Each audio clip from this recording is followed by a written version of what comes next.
de vos bureaux au camp Alpha Yaya Diallo? Je n'ai aucune explication à donner à ce niveau, car il n'y a eu jamais de torture à mon bureau. Et pourtant, le rapport de la commission d'enquête internationale l'a relevé. Est-ce que la commission d'enquête internationale était à mon bureau? Je dis non. Donc c'est juste une allégation.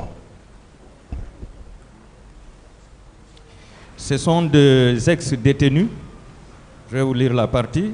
Selon des ex-détenus du camp Alpha Yaya Diallo, que la commission a rencontré, les gendarmes de Tchéboro qui les gardaient dans un local au 2e étage, près du bureau du commandant, les frappaient tous les jours avec des matraques, des bouts de bois, des bottes ou même des crosses, des fusils. C'est le rapport de la commission d'enquête internationale qui le dit. Je vous demande maintenant si vous étiez au courant de ça. Pas de tout. En tant que commandant. Pas de tout. Je pense que l'enquête pourra le prouver. Mais pour le moment, je me dis que c'est difficile à écouter tout ça, mais ce qui est sûr, je n'ai aucune connaissance. D'accord. Ces victimes-là défileront ici devant vous. Mon colonel, est-ce que vous pouvez citer certains de vos éléments qui se rendaient dans les domiciles des quartiers de la Sigmadina, de Hamdallahi et de Dixin pour soumettre certains à des séances de torture? Est-ce que vous pouvez les citer? Est-ce que j'ai une liste par rapport à ça? Je ne connais personne par rapport à ça, et puis ça ne ressemble pas à mon image. Pas vous-même, je dis certains de vos éléments. Oui, quand je dis mon image, ça veut dire que si j'avais connaissance, je suis le premier à mettre main sur ces gens. Je suis quelqu'un que toute la Guinée connaît, dans ce sens-là. Donc, pratiquement, c'est des questions, si ce n'est pas là-bas, c'est difficile à répondre, mais puisque je n'ai aucune connaissance par rapport à ce que tu dis, on doit apporter les preuves. D'accord. Toujours en tant que responsable du grand banditisme et du crime organisé, puisque vous étiez au stade le 28 septembre 2009, qu'avez-vous fait pour empêcher la commission de tous les crimes qui ont été cités ici, à savoir les assassinats, les meurtres, les viols, les violences sexuelles, ainsi de suite? Qu'avez-vous fait en tant que responsable de la lutte contre le crime organisé? Il ne faut pas mélanger les choses, parce qu'à l'époque, il n'y avait pas de crime organisé. Ça, c'est du passage. Mais votre question là, à ma place ce jour-là, ce que j'ai joué comme rôle, à part cela, est-ce que vous pourriez faire autre chose? Je me dis que je suis venu au stade pour accomplir une mission et j'ai cru devoir le faire. Et après, le reste que tu viens de dire, ça, à ma connaissance, c'est dans votre propos que je l'attends. Et ce n'était pas ma mission, parce que franchement, je n'avais pas compris qu'il y avait des cas de viol ou violence, tout. Moi, ce qui m'a intéressé, quand j'ai mis les gens dans ma voiture, j'ai foncé sur l'hôpital. Et je pense que cela a été avoué, applaudi, et s'il faut, salué par les leaders eux-mêmes, à commencer par le président d'Alain. D'accord. Votre mission, c'était pour sauver les leaders politiques. Contre qui? Contre qui? Oui. Mais attends, ça c'est quelle question? Oui. C'est une question. Contre ce qui s'est passé au 28 septembre. C'est-à-dire quels sont ceux qui étaient venus attaquer les leaders politiques pour que vous puissiez aller les sauver? Je pense que la question là est connue de tout le monde, donc je n'ai aucune réponse à apporter à ce niveau. Vous n'avez aucune réponse? Ouais. Vous partez pour sauver des gens. Mais sauver des gens suite à l'attaque de qui? C'est ce que je veux savoir. C'est ce que je te dis. C'est la question depuis hier. Je pense que tout le monde a compris. Pour le moment, je n'ai aucune réponse à ce niveau. D'accord. Est-ce que vous regrettez aujourd'hui ce qui s'est passé au stade du 28 septembre? Ce jour. Si je regrette. Si je regrette? Oui. Si vous regrettez. Est-ce qu'il y a un seul Guinéen qui ne regrette pas cet état de fait? Un seul Guinéen, ne serait que d'apprendre simplement, même s'il n'y a pas un Guinéen aujourd'hui qui réside dans le pays. Je pense que tous les Guinéens, qu'ils soient en Guinée ou qu'ils soient ailleurs, ont regretté vraiment cet état de fait à ce jour, le 28 septembre 2009. Même si c'était un seul Guinéen qui a perdu la mort, c'est déjà un de moins de façon lamentable. Pour te dire que je ne suis pas le seul à regretter, c'est toute la Guinée qui regrette ce qui s'est passé. Je pense que c'est à cause de ça que nous sommes là, pour que plus jamais de tels cas ne se répètent. Donc vous êtes d'accord avec moi qu'il y a eu des morts, qu'il y a eu des femmes violées et qu'il y a eu des corps disparus au stade ce jour-là. Vous êtes d'accord? C'est pourquoi vous regrettez aujourd'hui. Est-ce que c'est la question? Pourquoi je suis là? Je ne sais pas. Bon.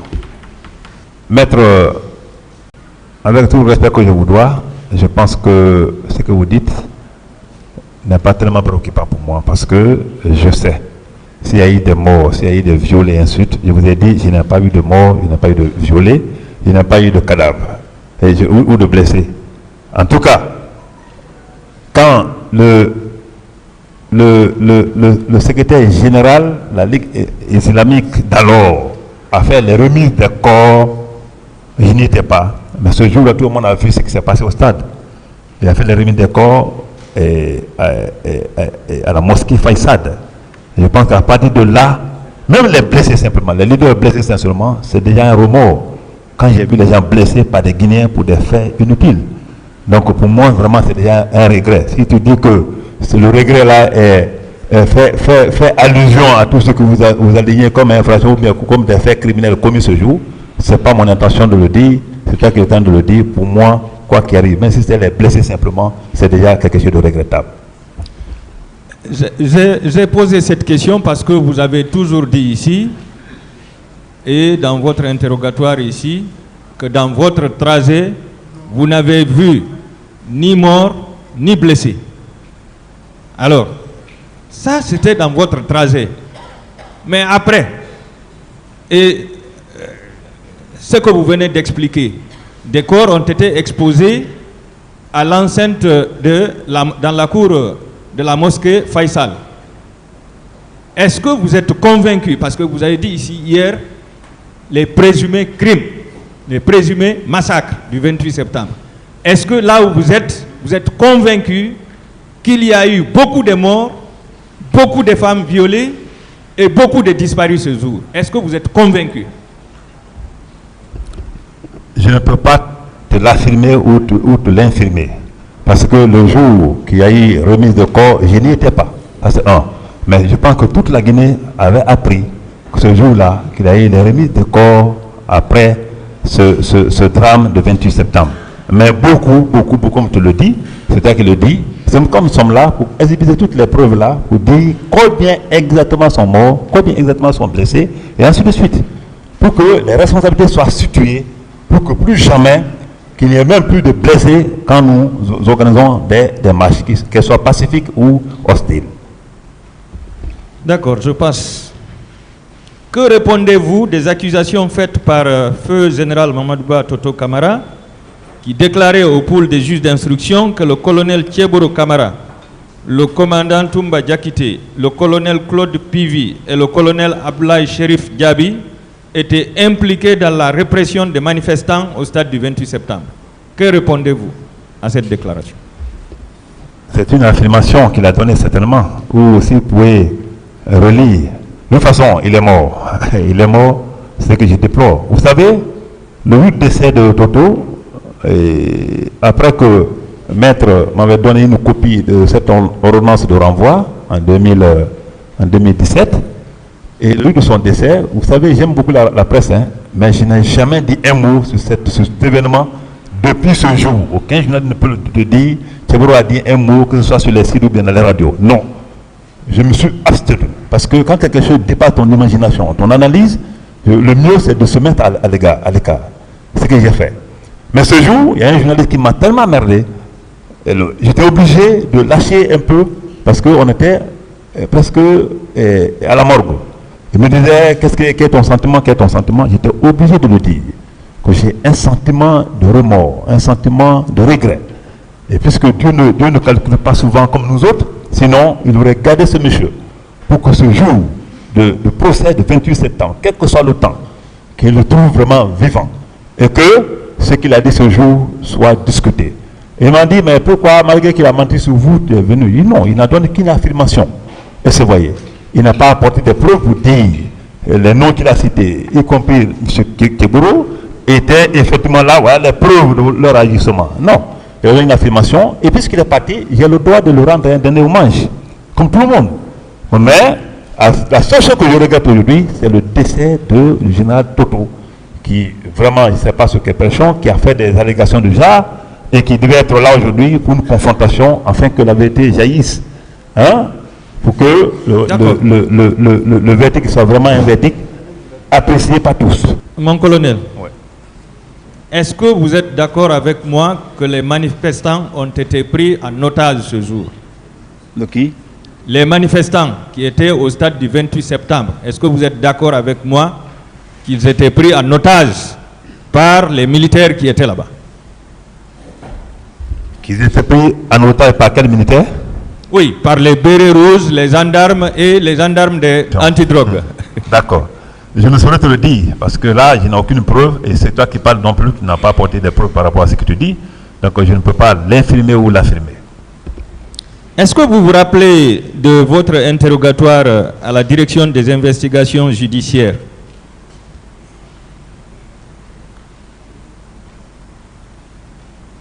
Qui s'est déroulé le 30 avril 2011. Vous avez déclaré, citation, c'est sur le pont de Kenyan, par conversation radio, que j'ai appris que les manifestants et leaders politiques sont pris en otage par un groupe de militaires dirigé par le lieutenant Aboubakar Sidiki Diakité alias Toumba. Connaissant qui est ce monsieur, dans le cadre de son insoumission, et imaginant qu'avec Toumba, la vie des leaders politiques est en danger, j'ai ordonné à mon chauffeur de tourner sur le pont et je me suis dirigé vers le stade. C'est vous qui avez prononcé le mot otage. Est-ce que vous reconnaissez ce passage? Ce passage, c'est un PV ou bien un passage? C'est un procès verbal d'interrogatoire. De qui connaît en date du 30 avril 2011. Et j'ai signé? Oui. Tu peux le voir, s'il vous plaît? Oui. Si le président me permet. Je n'ai jamais été appelé là-bas. Le début. Le début. Oui.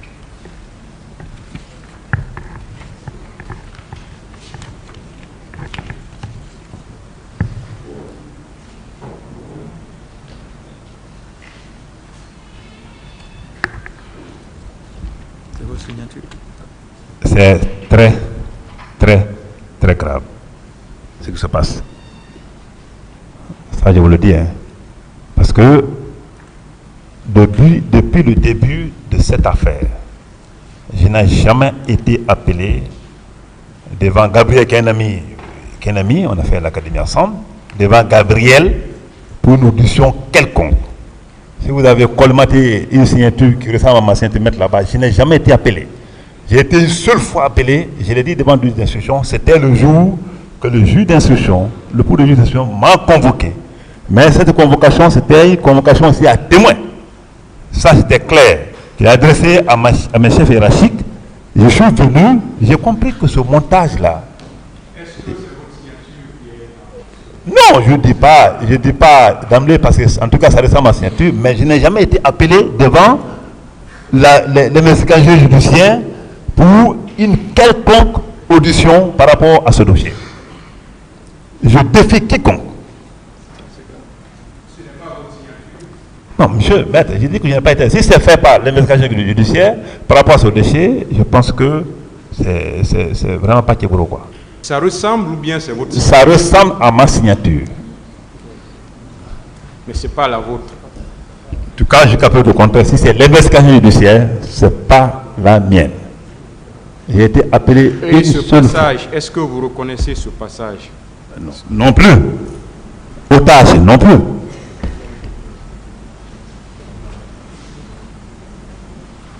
dit ça ressemble à ma signature. Je peux dire comme ça. Qu'est-ce que vous avez dit? Que ça ressemble à ma signature, mais je n'ai jamais été appelé à l'investigation judiciaire pour cette question. Continuez, maître. Bien, mon colonel. Pas possible, jamais. Monsieur le Président, j'en ai terminé, je vous remercie.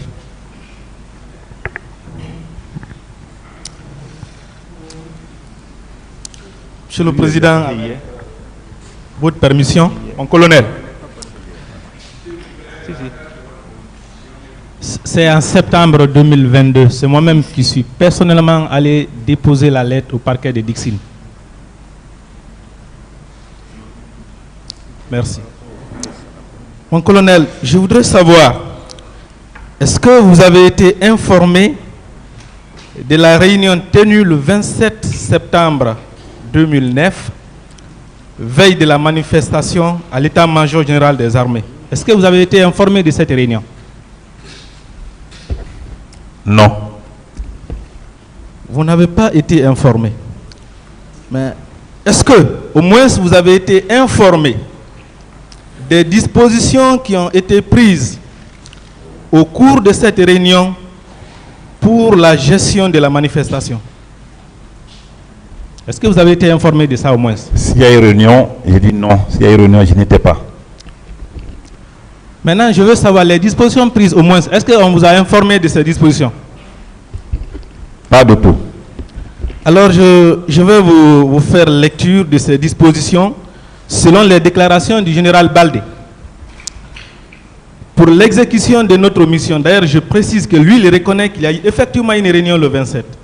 Il dit, à la date du 27 septembre 2009, j'ai été convié à une réunion à l'état-major général des armées. Au cours de cette rencontre, il a été question de prendre des instructions sur les dispositions concernant des informations qui étaient à notre possession et le dispositif sécuritaire à mettre en place. Il a été retenu que s'il y avait marche, seule la gendarmerie et la police nationale devaient assurer le maintien d'ordre. Les autres corps devaient être casernés. Et il donne le dispositif pris. Pour l'exécution de notre mission, nous avions mis en place un dispositif statique comprenant les 3 escadrons départementaux de 150 hommes chacun et un dispositif mobile comprenant les 6 escadrons de la gendarmerie mobile d'un effectif de 120 hommes chacun. Donc vous dites que ces dispositions n'ont pas été portées à votre connaissance? Pas du tout, mon cher frère. Alors, pour l'exécution de ces dispositions, est-ce que vous avez été associé? Il a été clair. Il a dit pour le maintien d'ordre. Et le maintien d'ordre relevait effectivement de lui. Donc il n'a pas parlé de mon service. Et mon service n'a pas un corps, c'était un service. Moi, c'est le corps, chez nous, il y a une différence entre service et corps. Mon colonel, il dit que c'est la gendarmerie et la police qui devaient assurer le maintien d'ordre. Et c'est ce qu'ils ont fait. Permettez-moi, je n'ai pas terminé. Vous aviez des gendarmes à votre disposition.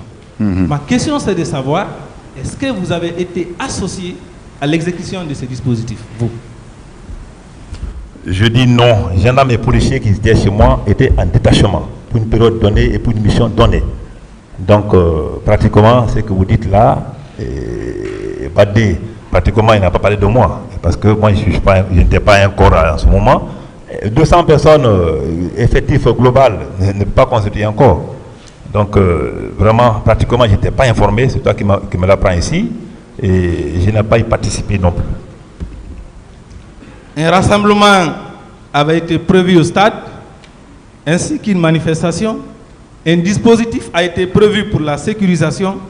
Vous n'êtes pas associé. Alors, qu'est-ce que vous êtes allé faire au stade? Vous qui n'êtes pas associé à ça. Pourquoi vous êtes allé au stade alors? Vous pouvez reprendre? Pourquoi vous êtes allé au stade dans la mesure où vous n'avez pas été associé à l'exécution du dispositif mis en place? Pourquoi vous êtes allé? C'est dans l'exercice de ma mission traditionnelle, je l'ai tantôt dit. Et généralement, ce n'est pas la première fois que moi je trouve des mouvements, que ce soit à Bonfim, Bouquet, je sais où, et que je vienne vers les gens, les sensibiliser, et que généralement, à 95% ou 80% des cas, que les gens me comprennent et que les choses, je trouve vraiment un dénouement heureux. Donc, Badé a été clair. Ok. Mon colonel, est-ce que vous avez dirigé une mission de patrouille le 28 septembre? Dirigé, je précise, est-ce que vous avez dirigé une mission? Je l'ai tantôt répondu. Avant, après et pendant, oui. L'ordre est donné toujours pour la patrouille nocturne et diurne, quel que soit le temps, qu'il est calme ou pas. Alors, dans cette équipe que vous avez dirigée, je veux savoir que faisaient les policiers en civil et les gendarmes fraîchement sortis de l'école de la gendarmerie de Sonfonia. Qu'est-ce qu'ils faisaient dans cette équipe? Je n'ai pas compris.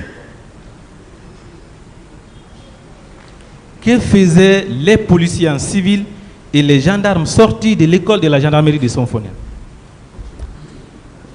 Je ne sais pas ce que tu veux dire, mais pratiquement, je ne sais pas de quoi il s'agit, parce que police scientifique ne relève pas de moi, gendarme fraîchement sorti de Sonfonia ne relève pas de moi, donc cette question n'a pratiquement pas de réponse à mon niveau.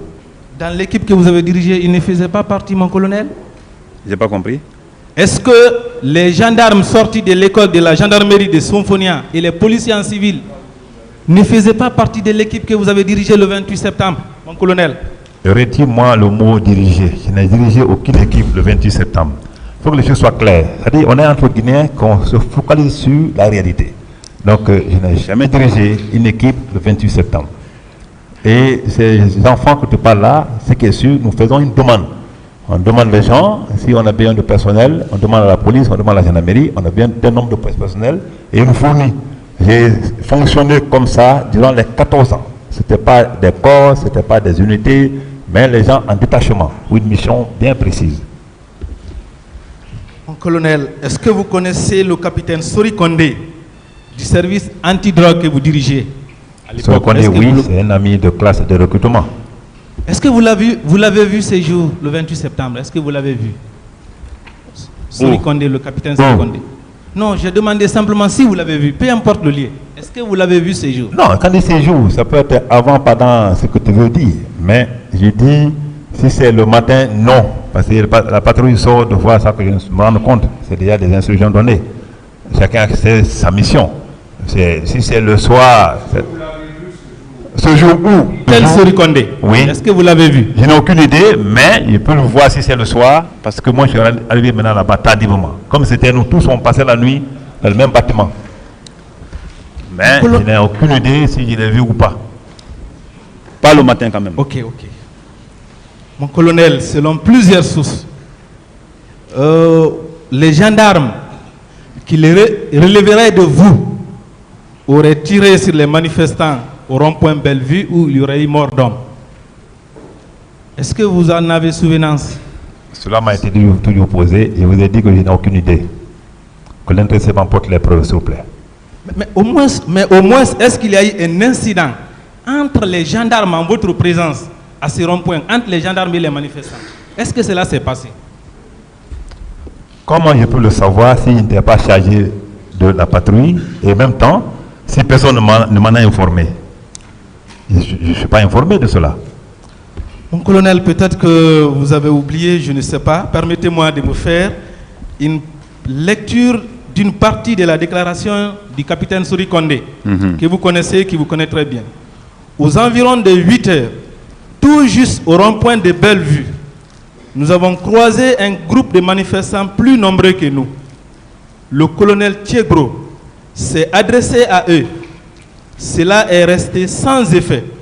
C'est alors que nous avons été repoussés jusqu'en face du stade. C'est lui qui parle comme ça. Il dit qu'il était avec vous. C'est pas possible. Il est encore vivant, Dieu merci. Il sera là pour vraiment vous donner d'autres précisions, comme il n'est pas mort comme Toto. Donc c'est pas vrai? Pas du tout, parce qu'il n'était pas avec moi. Ok, je vais continuer. Je veux savoir, est-ce que le 28 septembre, vous avez vu le commandant Toumba avant de vous rendre au stade? Est-ce que vous l'avez vu au camp? Non, je rentrais rarement au camp. Vous ne l'avez pas vu? Pas du tout.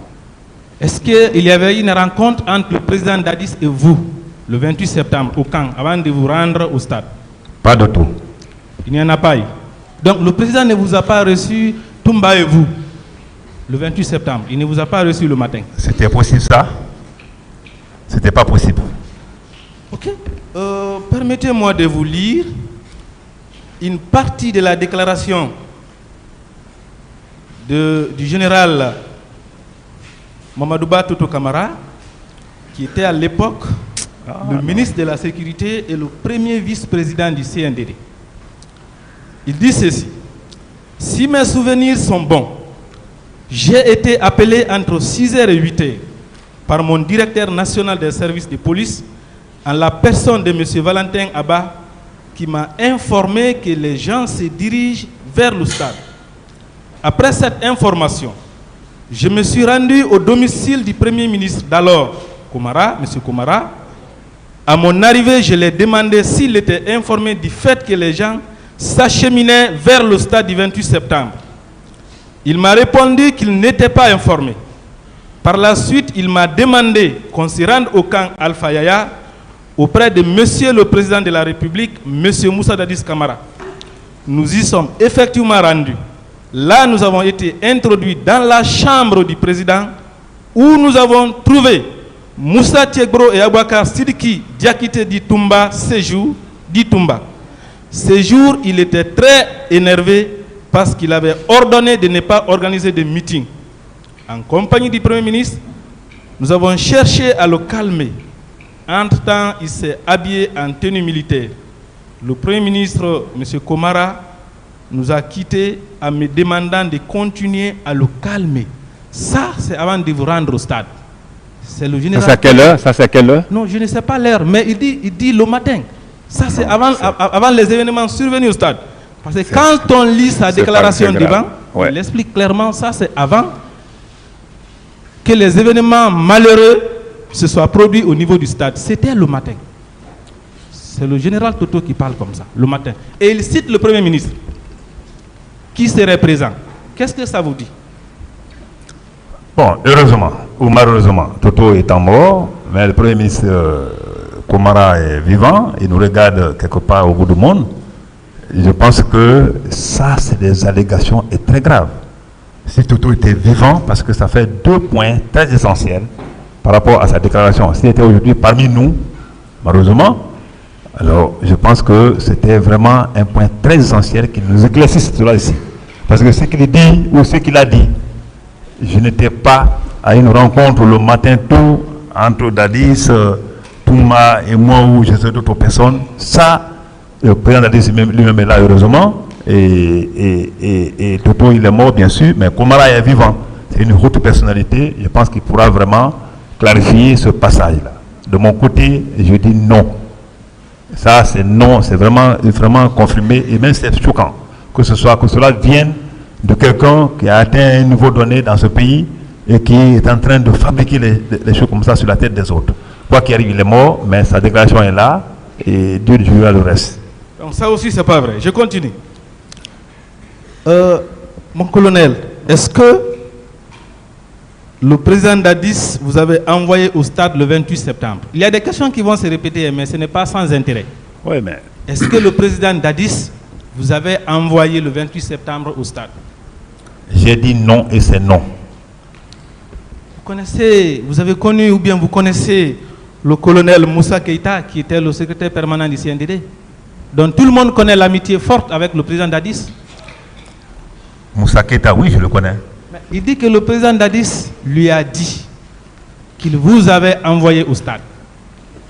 C'est lui qui l'a dit, non? C'est lui qui l'a dit. Confrontez-le au président Dadis pour la confirmation. Quant à moi, c'est faux. Et je vous apprends aussi que la même déclaration avait été faite par le colonel Claude Pivi à la direction des investigations avant de se rétracter devant les juges d'instruction. La même déclaration. Lui-même, lui aussi, il avait dit ça. Que le président lui avait dit qu'il vous avait envoyé au stade, mais qu'il ne connaît pas, il ne lui a pas dit les consignes particulières qu'il vous aurait données. Et curieusement, le colonel Moussa Keïta aussi vient réitérer la même chose que le président Dadis lui avait dit qu'il vous a envoyé au stade. Mais si moi-même j'ai dit non et que Dadis soit présent, je pense qu'il est encore mieux placé pour répondre à ce passage. Et mieux, et PV aussi est là. Je pense que la question là est déjà résolue. Quant à moi, je dis, je n'ai reçu aucun ordre de qui que ce soit. Jusqu'à preuve du contraire.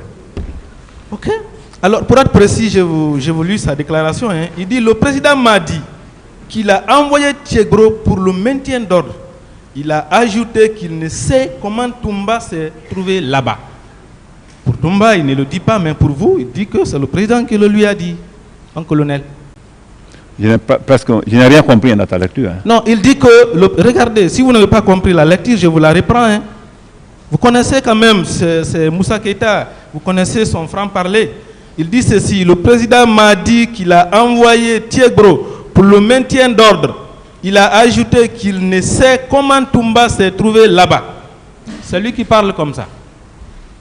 Bon, ils sont tous présents, ils sont tous vivants. Ils viendront, les deux, discuter cela devant le monde et devant ce tribunal. Allez arrêter ce qu'ils ont dit. Quant à moi, je dis que je n'ai reçu d'ordre de qui que ce soit pour être où j'ai été. Mon colonel, Ouais. les gendarmes ont-ils utilisé le gaz lacrymogène en face du stade pour vous libérer de la foule? Je t'ai dit le seul gaz, parce que quand je suis arrivé au stade, je vous ai dit, entre les éléments de maintien d'ordre et la foule, il n'y avait pas d'accrochage. Il n'y avait pas d'accrochage. Et quand je suis descendu, après tout, je restais à parler avec des gens dans l'ambiance. C'est ainsi que quelqu'un a lancé un gaz derrière. Qui a lancé, je le dis même dans ma déposition, je ne le sais pas. Il a même dit que c'est un cafouillé. Donc ce qui a fait, moi-même j'en ai pris le gaz. Ce qui a fait, quelqu'un m'a dit, dans ce truc, là, va maintenant de l'autre côté, les gens ils sont là. Ils sont là, les leaders sont là. J'ai décroché pour aller vers les leaders. Je l'ai dit et je l'ai répété et je continue à le dire. Mon colonel, est-ce que vous connaissez le commissaire divisionnaire de police, M. Valentin Abba? Est-ce que vous le connaissez? Je le connais bien sûr. Et le colonel, à l'époque, je crois maintenant, il est général, Ansoumane Kamara, vous le connaissez aussi? Ansoumane Kamara, oui. Alors, Ajouter, c'est Bafoué ou un autre Ansoumane. vous dites C'est Ansoumane Kamara, Kamara. oui, que vous connaissez certainement. Je crois qu'il est maintenant général. Alors, le commissaire divisionnaire Valentin Abba, qui cite les informations remontées à lui par le colonel Ansoumane Kamara, qui dit que les gendarmes ont utilisé le gaz lacrymogène pour vous soustraire de la foule. Et je lis son passage. Hein. Moins de 5 minutes après ces instructions, la situation a dégénéré et nos hommes ont fait usage de gaz lacrymogène pour protéger et extraire de là le ministre Tiegro. C'est M. Célestin Abba qui cite une information remontée à lui par le colonel Ansoumane Kamara. Ça aussi c'est faux? Non, je vous dis, tous ceux qui sont vivants, leur témoignage, moi ça ne me dérange pas. Parce qu'ils peuvent être rappelés ici à la barre pour qu'ils confirment ce qu'ils disent avec preuve. Je vous dis, il y a un gaz qui a été lancé. Je n'ai pas nié ça, même dans ma déposition. Mais pendant ce temps, moi j'étais dans la foule, on parlait. Il y avait l'applaudissement, d'autres étaient là à parler, tout. Je parlais avec les gens. On ne peut pas être dans une foule comme ça, pas à l'extrême, à l'intérieur même de la foule. Si on est menaçant, si la foule ne va jamais t'applaudir. Donc j'étais dans cette foule quand je parlais avec les gens, la compréhension n'était pas là parce que la voix ne portait pas. C'était ainsi que je les ai laissés. C'est à la fin, il a dit hier, je pense, c'est à la fin que quelqu'un a lancé le gaz lacrymogène derrière. Je ne sais pas qui, est-ce que c'est un gendarme, c'est un policier. S'il a dit, il était avec les gendarmes, si le policier dit que c'est des gendarmes, ou je ne sais pas, est-ce que vous avez demandé le gendarme leur position par rapport à ça? C'est lui qui a lancé le gaz de là-bas. Et puis ça crée seulement que le problème derrière, pas devant. Parce que moi j'estime que tous ceux qui sont dans une marche pacifique ou hostile, tous ceux qui sont devant, c'est des gens qui sont responsables. Et ces responsables-là, ma position-là prouvait à suffisant que j'avais affaire aux responsables.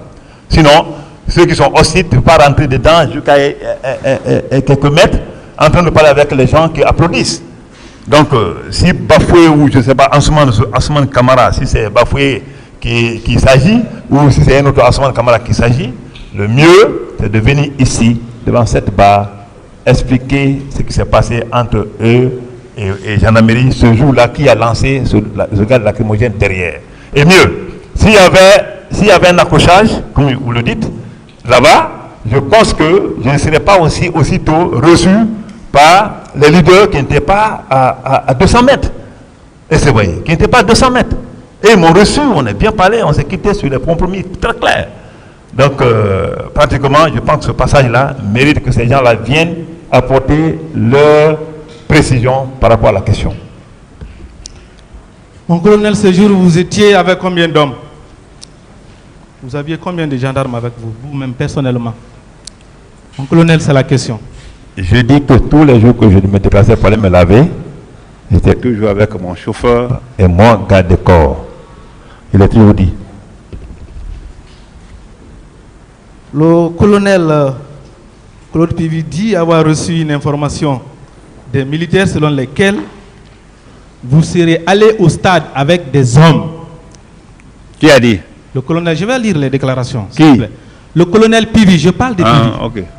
Et il n'est pas le seul, hein, il n'est pas le seul. Il dit avoir reçu une information des militaires selon laquelle c'est vous, Monsieur Toumba Diakité, Monsieur Marcel Guilavogui, qui serait allé au stade en intervention. Que vous serez allé avec les hommes. C'est le colonel Pivi qui l'a dit, non? Oui. Selon vous. Comme il est là, je pense que quand il viendra devant là-bas, il va essayer de donner un éclaircissement clair pour le président et ses assesseurs. Et il précise que lui-même, il avait mis une équipe d'enquête en place et que ça a abouti à la même chose, aux mêmes informations, selon lesquelles c'est vous, M. Marcel Guilavogui et M. Toumba, que c'est vous qui êtes allé au stade. C'est Pivi qui le dit. C'est Pivi qui le dit toujours, non? Oui, j'ai dit celui. C'est bien. Avoir fait une enquête. Oui, je vais lire sa déposition, vous allez l'entendre. Il dit ceci: au sortir de ce compte rendu, j'ai croisé certains militaires qui disaient que d'autres militaires sont allés tirer sur la population au stade du 28 septembre. C'est lui qui parle comme ça. Sont allés tirer, c'est d'autres militaires qui le lui ont dit. Ensuite, il précise, citant ces militaires-là, il dit: les militaires ont cité dans ce groupe les lieutenants Toumba Diakité, Marcel Guilavogui, son adjoint, le colonel Thiegro et ses hommes qui sont allés en intervention au stade. Je lis bien la déposition du colonel Pivi. Et il précise aussi, quand on lui a posé la question, étant le ministre chargé de la sécurité présidentielle, s'il a mené ses propres enquêtes, il dit ceci: l'enquête que j'ai menée se résume aux informations que je viens de vous fournir et qui m'ont été rapportées. Les personnes citées si haut sont celles sur lesquelles j'ai eu des informations. Les personnes citées si haut sont celles sur lesquelles j'ai eu des informations. C'est Claude Pivi, je pense que c'était quand même une personnalité influente qui parle comme ça, mon colonel. Oui, mais mon frère, nous sommes dans un pays où tout est possible. Pour qui me connaît dans ce pays, vous pensez que ce n'est pas mon image, ça. Mais puisque c'est lui qui l'a dit, il viendra soit démentir ou l'affirmer. Et quand il va l'affirmer, ça sera un débat contradictoire devant cette cour, pour que la vérité vraiment puisse sortir. Mais, mon colonel, il n'y a pas que lui. Même le général Baldé dit que vous donniez les ordres aux gendarmes qui étaient avec vous. Le général Baldé. Il dit que vous donniez les ordres aux gendarmes qui étaient avec vous. Qu'en dites-vous? Vous pouvez lire la partie? Oui, je vais lire. Je vais lire la partie. C'est le général Baldé qui parle comme ça. Hein. C'est le capitaine Thiegro, en tant que ministre d'État, qui donnait des ordres aux gendarmes qui étaient avec lui. C'est le général Baldé qui parle comme ça. C'est bien. Le général Baldé aussi est là, il n'est pas mort. Un général à la retraite, on ne retraite même pas un général. Donc ça veut dire qu'il est vraiment à même la capacité de venir confirmer ce qu'il dit. Il est capable de venir confirmer ce qu'il dit. C'est ça, ici. Alors, mon colonel, lorsque le président Dadis dit qu'il n'avait pas le contrôle de vos hommes et de ceux de Toumba, qu'est-ce que ça vous inspire? Et qu'il était pris en otage, qu'est-ce que ça vous inspire, mon colonel? quand le président Dadis parle comme ça? En otage, ça va être par rapport à quoi? Je ne sais pas. Je ne peux pas interpréter ses propos. Je ne peux que tu n'as pas le reprendre. contrôle de mes hommes ou ceux de Toumba. Je parle de moi, mes hommes. Oui. J'étais et j'assume que j'étais le seul qui avait la responsabilité de planifier mes hommes. Et ce que j'ai dit, la lutte contre le grand banditisme, la lutte contre la drogue à l'époque, la lutte contre les missions de services spéciaux pour identifier les réseaux, ça c'était mes attributions à moi. S'il le dit, certainement c'est dans ce sens-là. Il est pris en otage, comme il n'y a pas d'explication qui suit, et certainement on attend qu'il lui-même soit là un jour pour nous clarifier tout ça. Mais, mon colonel, vous n'étiez pas le seul responsable à avoir les hommes avec lui. Il y avait d'autres. Il n'y avait pas que vous et Toumba. Et c'est à la suite d'événements aussi graves qu'il était auditionné et qu'il disait ceci. Je vous lis son passage. J'étais comprise en otage. Je n'avais pas le contrôle des hommes de Toumba et de Tiegro. C'est le président Dadis qui parle comme ça. Mais analysez dans quel cadre, dans quel contexte il est auditionné et il dit ça. Non, ça je ne peux pas analyser à sa place. Arrivé ici, il va analyser ce qu'il a dit. Il va le confirmer par rapport à sa vision des choses. Chaque contexte est analysé en fonction, de façon philosophique, différemment. Donc, certainement, c'est ce qu'il veut dire là, moi je ne comprends pas. Mais, à ce qui concerne mes hommes, j'étais le responsable de la planification de mes hommes. Alors, mon colonel, ce que je voulais savoir aussi, vous êtes venu au stade, il y a eu des événements malheureux. Vous êtes allé directement rendre compte au président qui ne vous a pas envoyé au stade. Mais je veux savoir, c'est un problème de sécurité quand même. Peut-être que le ministre de la Défense n'était pas là. Mais pourquoi vous n'avez pas rendu compte au général Baldé? Vous n'avez pas rendu compte au ministre de la Sécurité? C'est au président de la République qui ne vous a même pas envoyé que vous êtes allé directement rendre compte. Pourquoi ça? J'ai pris un exemple ce soir. Lorsque, aujourd'hui, qu'on ne souhaite pas qu'un cas malheureux se produise dans n'importe quelle zone de la Guinée et qu'un ministre soit là-bas ou une haute personnalité soit là-bas, je pense que ce jour-là, ce jour du 28 septembre, tout le monde ralliait au camp. Moi, j'ai trouvé les Komara là-bas, j'ai trouvé des Koutouboussano, j'ai trouvé tant d'autres personnes. Et vous voyez, je pense que ce jour-là, et puisque je savais que ce sont des hommes de Toumba qui ont fait, je suis venu nous rendre compte. Je veux dire que rendre compte dans le jargon militaire, c'est donner l'information. Tu ne peux pas dire à un chef, je t'informe. Non, tu le rends compte. Même dans les paroles, quand tu ne peux pas dire je t'informe, il va te foutre au gnouf. Parce que ça, dans notre jargon, le compte rendu, c'est l'information qu'on donne qu'un subordonné peut passer à un chef. Donc, c'est ce que j'ai fait. Et puisque, à leur position là-bas, j'ai venu le dire, et puis il m'a ordonné encore d'aller le reprendre avec les Komara pour les envoyer de l'autre côté. Voilà comment ça évolue. Je ne pouvais pas dire ça à Général Badé et autres là. Je ne rêvais pas de Général Badé, j'étais un chef de service. Un chef de service. Merci mon colonel, mais est-ce que ce jour, le 28 septembre, vous avez parlé au téléphone au moins avec le général Baldé? Que ce soit au téléphone ou pas, est-ce que vous avez parlé avec lui? Je n'ai aucune idée parce que je ne pense pas avoir parlé avec lui. S'il a dit là-bas, bon écoutez, on va regarder avec les historiques certainement. Alors, c'est par rapport aux leaders qui ont été conduits pour les soins. Tantôt vous dites que c'est vous qui les avez conduits. M. Toumba Diakité aussi dit que c'est lui. Mais là, j'ai la déclaration du général Baldé. Il ne dit pas que c'est lui, mais il dit que c'est lui qui a fait faire. C'est pourquoi je vous pose la question de savoir, est-ce qu'il vous avait instruit de sauver ces leaders et de les envoyer à un tel ou tel autre endroit pour les soins? J'ai voulu sa déclaration. Au même moment, on m'a fait parvenir plusieurs leaders politiques blessés se trouvant dans un état critique.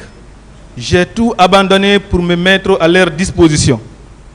Vu qu'ils étaient tous blessés, je les ai fait déposer au centre médical de la gendarmerie PMD pour des soins d'urgence. Peu après, je les ai fait conduire dans les cliniques Pasteur et Ambroise Paré. Il s'agit de Jean-Marie Doré, Sidia Touré, Lousenifal, Mouktar Diallo, Selou Dalen Diallo, Baouri et un autre dont j'ai oublié le nom. C'est grave.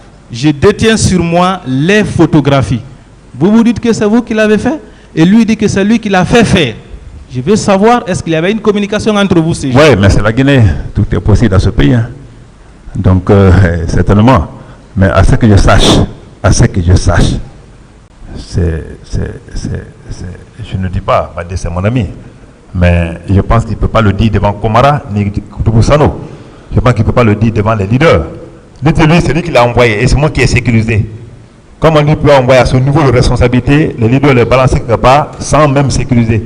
L'endroit, c'est moi qui suis venu avec Komara et Koutouboussano prendre ces leaders à ces endroits-là, le mettre, le ramener, je veux dire, à la clinique Pasteur, au fait du président de la liste, selon ses instructions, et c'est moi qui ai sécurisé l'endroit jusqu'au matin. Comment lui peut envoyer les gens? Je ne sais pas qui l'a envoyé. J'ai même entendu le nom de Jean-Marie Doré et autres là, mais c'est grave. Mais ce n'est pas grave parce que nous sommes devant la cour.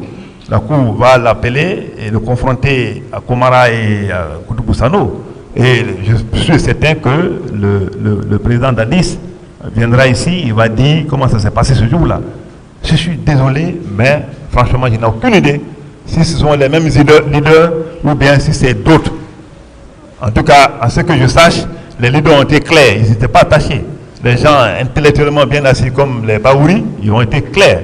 Les gens comme les Jean-Marie Touré ou les Dalin, ça c'est pas n'importe qui ça.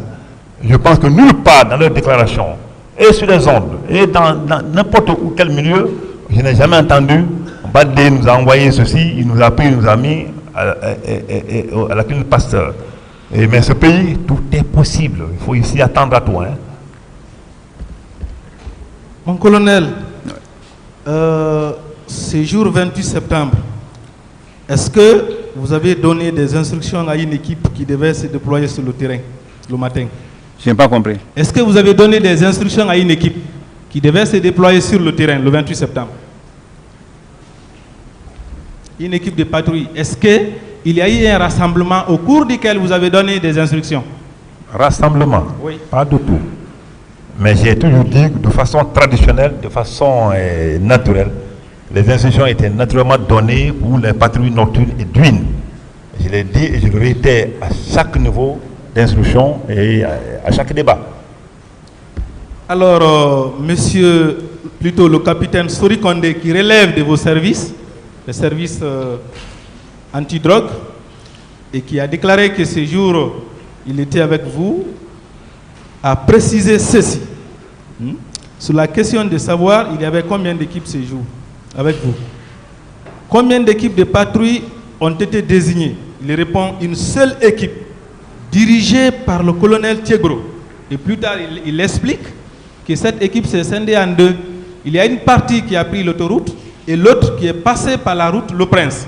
Et vous-même, dans vos explications, vous avez parlé dans cette salle d'une équipe qui serait passée par la route Le Prince et l'autre par l'autoroute, si mes souvenirs sont exacts.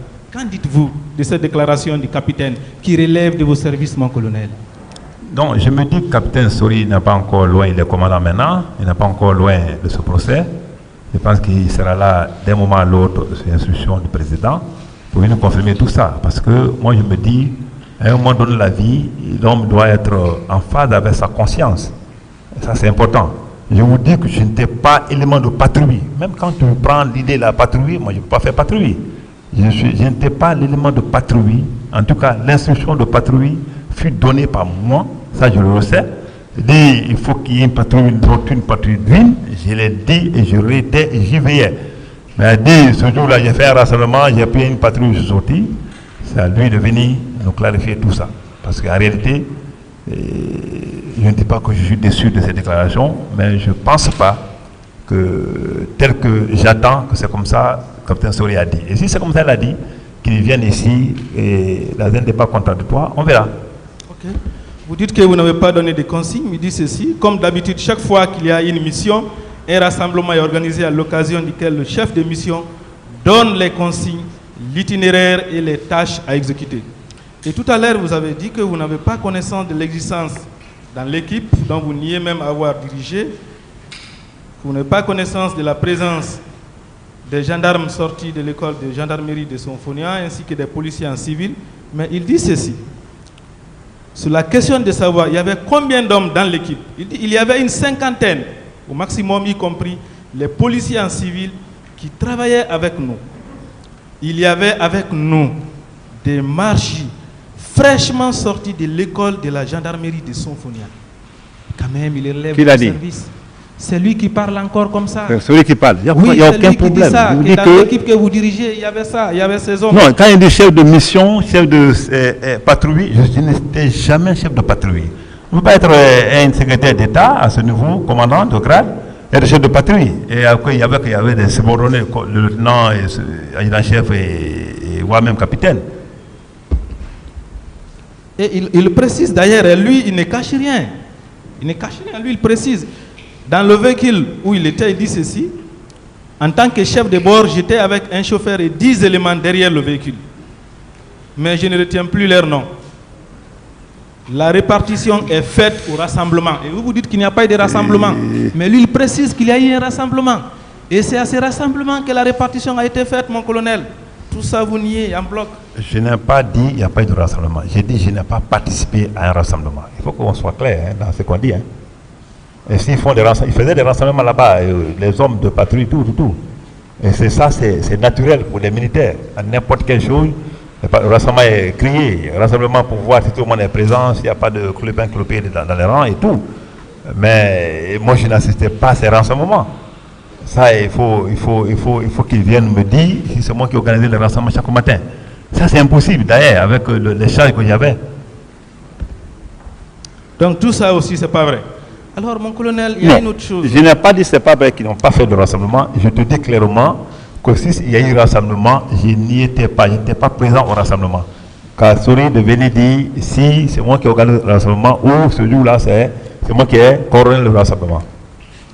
Mon colonel, s'il y a un domaine où les gens ont confiance en vous, et moi en particulier, c'est le domaine de l'enquête. On vous a vu sur le terrain. Même pas seulement les bandits, même si c'est un produit qui est périmé.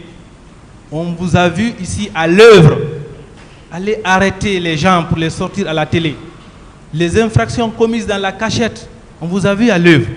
Pour le cas du 28 septembre, mon colonel, je ne sais pas si vous avez lu la déclaration du colonel, du général Toto, qui a quand même eu l'honnêteté de reconnaître les dizaines de corps qu'il a lui-même vus et comptés.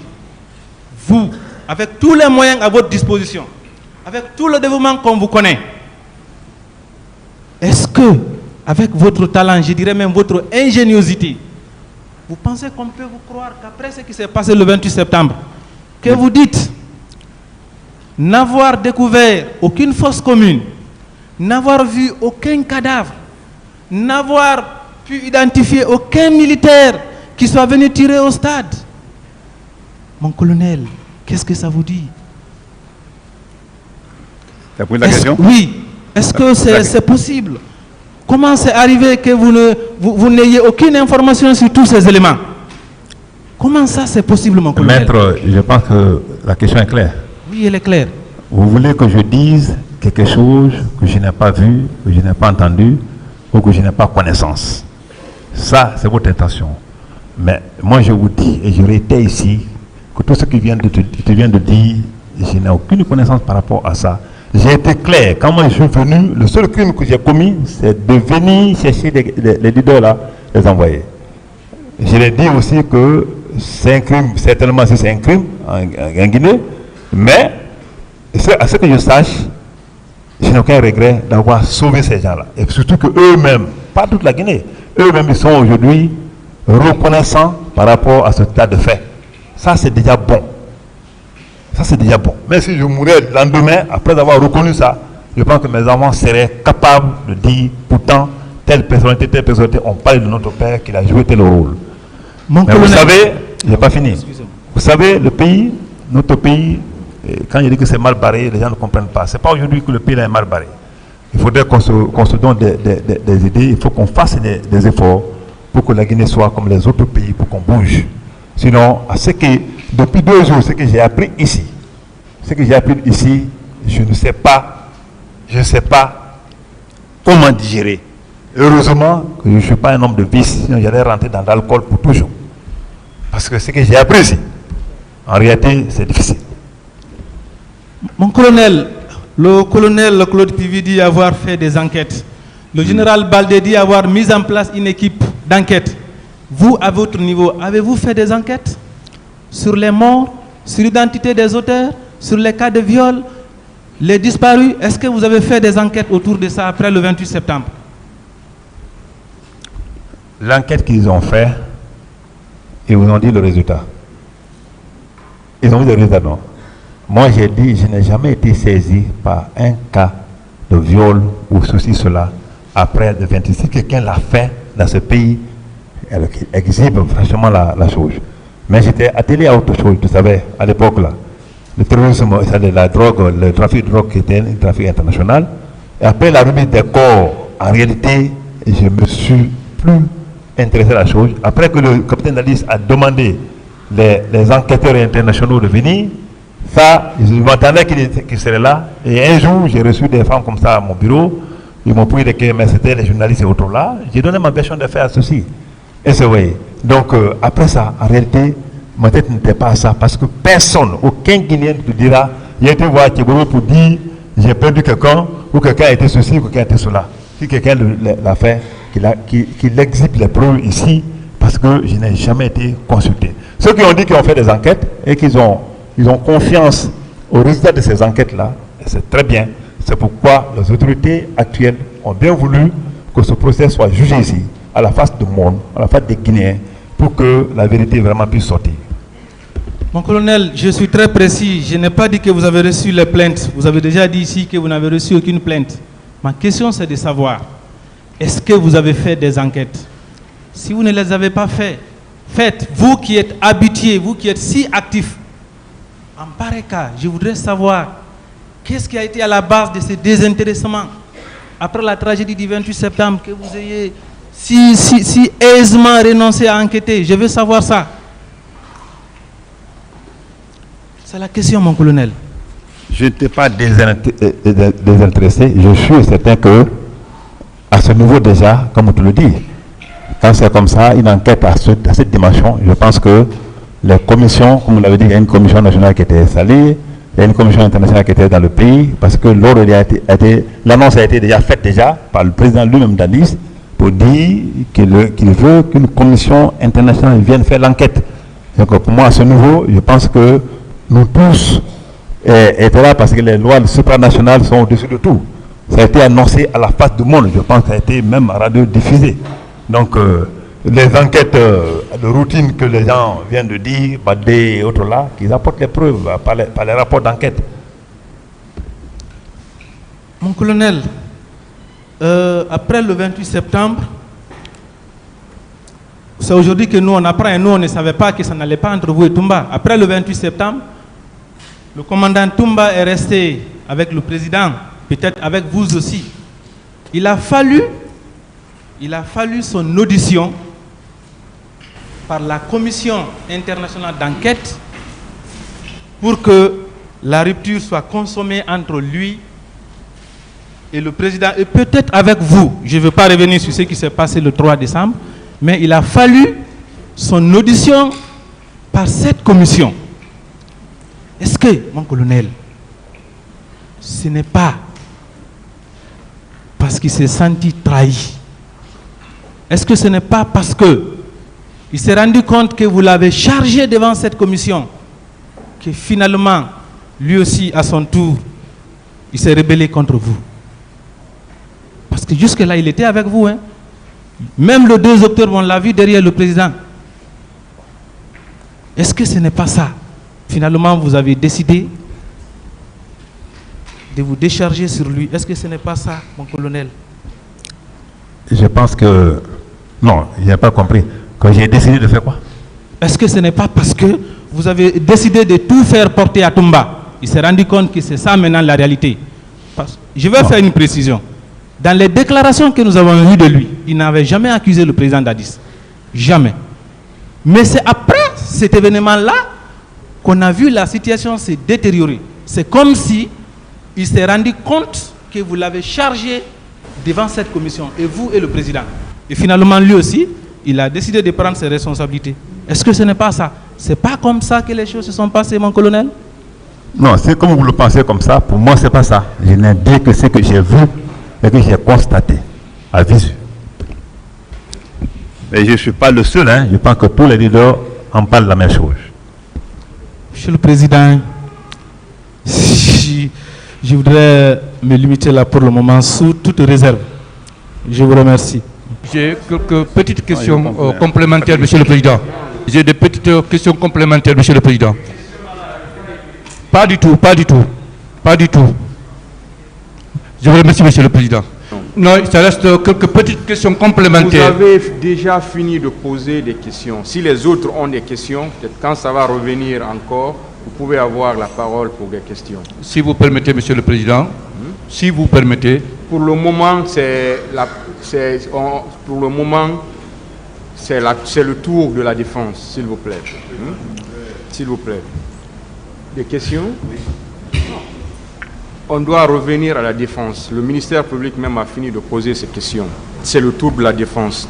Après, vous pourrez poser des questions encore. Allô, Monsieur le Président? On m'avait dit que c'était fini du côté de la partie. Non, ce n'était pas fini parce que moi je suis là encore. Allez-y alors.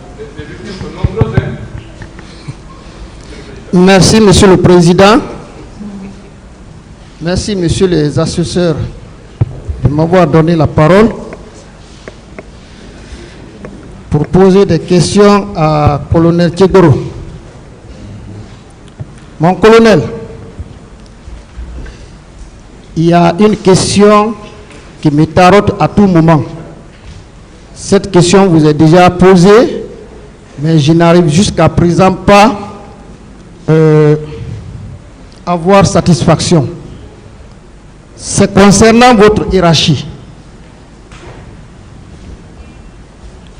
Nous allons décortiquer les services que vous rendiez en ce moment pour savoir quels sont ceux-là qui étaient vos chefs hiérarchiques. 1. Vous étiez chargé de lutter contre la drogue. Lorsque nous prenons ce service, à qui vous rendiez compte lorsque vous arrêtiez les narcotrafiquants? À qui vous rendiez compte? Alors, je pense que quand on arrête un délinquant ou un présumé délinquant ou un présumé narcotrafiquant, même ceux qui n'ont pas fait le droit savent déjà quel est le circuit à suivre. Et que la démarche à suivre est que, après le PV, après d'avoir l'information au procureur territorialement compétent, et la procédure suit son cours normal. Et vous avez vu ce procès, les présumés narcotrafiquants, et le ministère public contre les présumés narcotrafiquants, où même à un moment donné, j'étais pris en partie et failli perdre ma tête dans ça encore. C'était le camarade, il veut savoir à qui vous rendez compte. C'est ce qu'il veut savoir. Quand la saisie est faite, et que, ou bien quand nous avons une information, après avoir exploité l'information, si une saisie est faite, la première personne à être informée, c'est le procureur territorialement compétent à l'époque. Aucun parquet ne peut nier quand même ici. Je suis un procédurier. Si on peut faire, oui. J'espère que la question est répondue à ce niveau. Oui, je l'ai répondu. Donc, par rapport à la lutte contre la drogue, votre chef hiérarchique, c'est le procureur du lieu. Absolument. Bien. Alors, par rapport à la lutte contre le grand banditisme, qu'est-ce que vous entendez par grand banditisme? Quels sont les éléments qui rentrent dans la composition du grand banditisme? Qu'est-ce que tu appelles ici éléments qui rentrent dans la composition? C'est-à-dire, oui. Qui vous qualifiez de grand bandit? Qui? Vous qualifiez de grand bandit, puisque vous luttez, vous étiez en train de lutter contre le grand banditisme. C'était pas ça? Oui. Maintenant, quelles sont les infractions qui étaient qualifiées alors de grand banditisme? Et à qui vous rendiez compte lorsque vous arrêtiez ces personnes, ces grands bandits? Le grand bandit? Oui. Je pense que cette question n'a pas trait à mon occupation.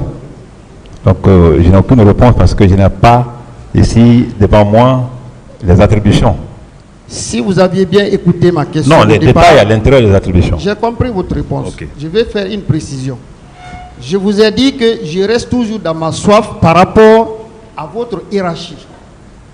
Et puisque vous gériez un service qui était catégorisé, la première catégorie, lutter contre la drogue. Vous avez dit que lorsque vous arrêtiez alors un narcotrafiquant, le rapport dressé était immédiatement acheminé vers le parquet. On est d'accord? Par rapport maintenant au grand banditisme, c'est ce que je veux savoir. Une fois qu'une personne arrêtée dans ce cadre, à qui vous rendez compte? Je t'ai dit, en cas d'assassinat, et que nous arrêtions le présumé assassin, en cas de meurtre, comme on a toujours fait d'ailleurs, qu'on arrête quelques jours après le présumé meurtrier, vous voulez que nous rendions compte à qui? C'est même le même cheminement, c'est purement procédural. C'est purement procédural. Et là, je vous dis qu'aucun parquet ne peut nier au moins ce côté-là. Bien, donc le grand banditisme est également votre hiérarchie directe, c'était le parquet également. Bien. Et lorsque vous parlez des services spéciaux, vous pouvez donner des éléments ou disons les services qui entraient dans le cadre des services spéciaux? Je t'ai dit hier, ou je l'ai dit ici hier, les services spéciaux, quand on va essayer sur ces services de renseignement, avant de passer à une opération, quand vous avez des informations, comme quoi il y aura un bateau qui arrive et que, c'est une information internationale, un bateau qui arrive dans ce pays et que ça, et que cette cargaison-là serait la propriété de tel ou tel, vous montez ce qu'on appelle ici les filatures. C'est ça le renseignement. Jusqu'à avoir un lien entre les éléments qui rentrent dans l'action par rapport à l'infraction qui se prépare. Alors, une fois que la drogue est saisie, ou bien une fois que le meurtrier est saisi, les services s'arrêtent là. Et d'ailleurs, ils ne sont pas connus. Ce sont des gens, ils ne sont pas nombreux, mais c'est des gens, des personnes de confiance qui font des renseignements du genre. Et ce sont des renseignements opérationnels. Il faut que ceci donne l'ordre pour dire, écoutez, nous sommes sur les lieux, il y a ça, il y a ça, il y a ça, on est en train même de repartir, ou bien il y a ça, il y a ça, il y a ça. Et puis, c'est en ce moment que l'opération peut se passer. Donc, les services sociaux, c'était bien sûr un élément de ce secrétariat d'État. Bien. Et en ce qui concerne les manifestations politiques ou des manifestations sociales, est-ce que ces manifestations rentrent dans le cadre des services spéciaux? Venez prendre des renseignements et tout ce qui s'ensuit et remonter l'information. Je pense dans ma déposition, je n'en ai pas fait cas. Donc les manifestations politiques ou sociales n'entrent pas dans le cadre des services spéciaux. En tout cas, mes éléments de services spéciaux n'ont jamais été enquêtés par un politicien. Bien. Alors, entre la date du 28 septembre, cette date historique du 28 septembre, et le pouvoir du CNDD, ce jour, qu'est-ce qui était en jeu? Je n'ai pas compris, hein?